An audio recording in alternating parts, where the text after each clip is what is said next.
Hello, my name is Rowena. I'm an environmental chemist, a science communicator and a committee member for the Royal Society of Chemistry's Environmental Chemistry Group.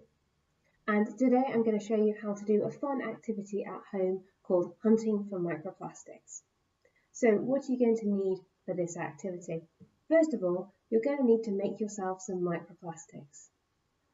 But what are microplastics? Microplastics are just really small bits of plastic. If something is micro, it's 1/1000th of a millimetre. It's the smallest amount that you can see on your ruler. Microplastics are found in our clothing when they go through the wash, to personal care products. Microplastics can also be formed when larger plastic items are broken down by the environment. Scientists think that about 8% of plastics in the ocean are microplastics, and most of these come from ghost gear, which is fishing equipment that's been broken down gradually by environmental conditions. So how are we going to make our own microplastics?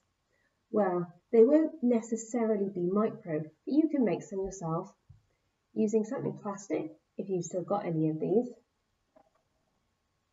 and a pair of scissors, just cutting them into the tiniest pieces you possibly can. Another suggestion is milk tops. They're soft in the middle and easy to cut in this place. You might want to have a grown-up help you cut the edges off first.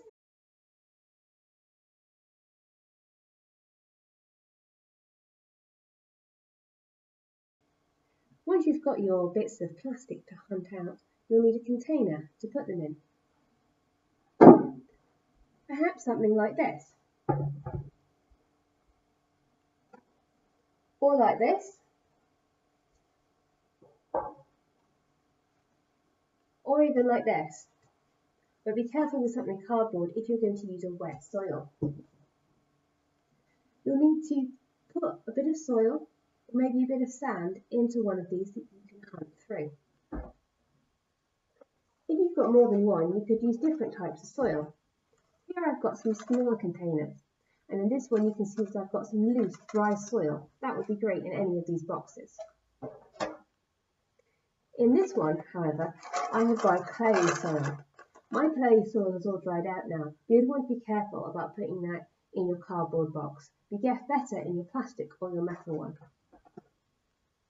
And finally, you might use something like sand. Scientists looking at microplastics have found that if you use a microscope to investigate sand particles, whilst this might look all one colour right now, in fact, it's filled with many different coloured pieces. You can buy some nice cheap lenses, like this one here, which you can then look through and help things look a bit bigger. If you get hold of one like this, it can be used to clip onto your phone. And then, not only can you see things, but you can take pictures of them too. You could try using a pair of tweezers, like these plastic ones here, to pick out your microplastics. Can be a bit of a challenge though, even though these ones are not necessarily of micro proportions. Just remember, when you're finished with this activity, don't dump your soil out into the environment with bits of plastic in it. That's why I put mine in boxes like this. Alternatively, if you count your pieces of microplastic in, you can count them back out, and then you can be sure that the soil you're returning is clean and safe.